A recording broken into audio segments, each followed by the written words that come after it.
the fallout from the Trump administration's reshaping of foreign aid. Cuts to the U.S. Agency for International Development have cost thousands of jobs and halted foreign aid.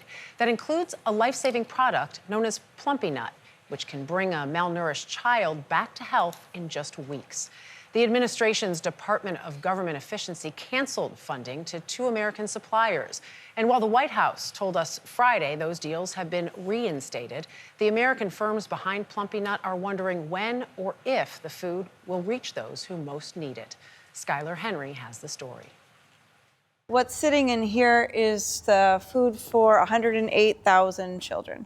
So, because each one of these boxes represents one life. Right. Navin Salem runs Adhesia Nutrition in Rhode Island. How did you do with the loading yesterday, though? You were loading like 25 containers? We have about 25 containers scheduled to load. They're all on pause.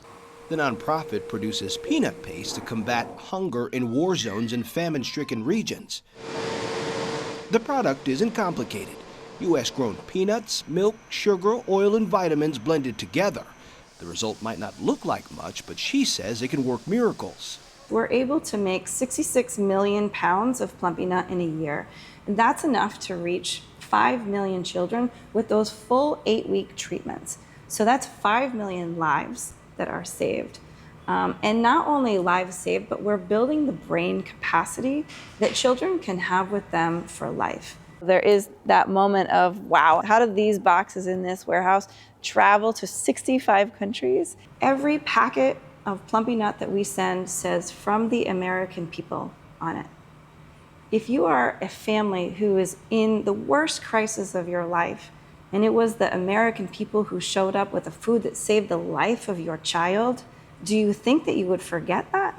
What's the cost of one box? One box is about $40.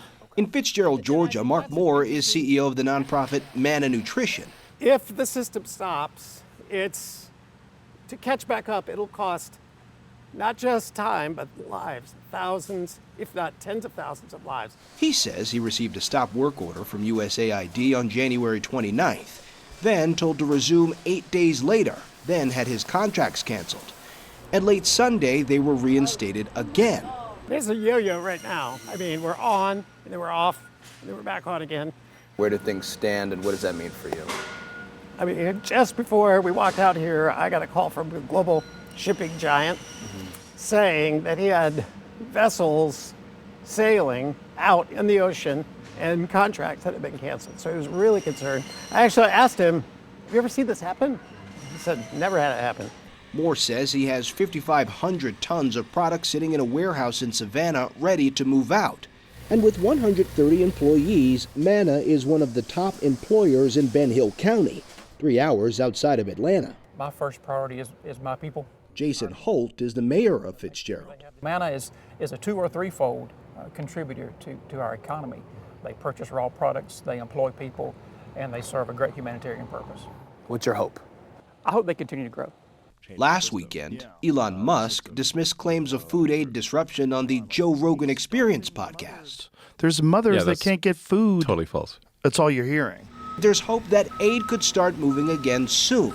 On Wednesday, the Supreme Court ruled that USAID must pay its outstanding contracts. We're not sure what's coming next, but we know that our job is to find a way to feed babies, no matter what roadblocks are put in our path. We are not going to let children starve to death, because that's not who the American community is. We are the ones that come to people's rescue and help them.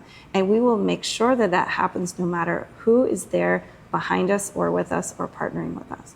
With 45 million children around the world suffering from malnutrition, that can't come soon enough. For CBS Saturday Morning, I'm Skylar Henry in Fitzgerald, Georgia.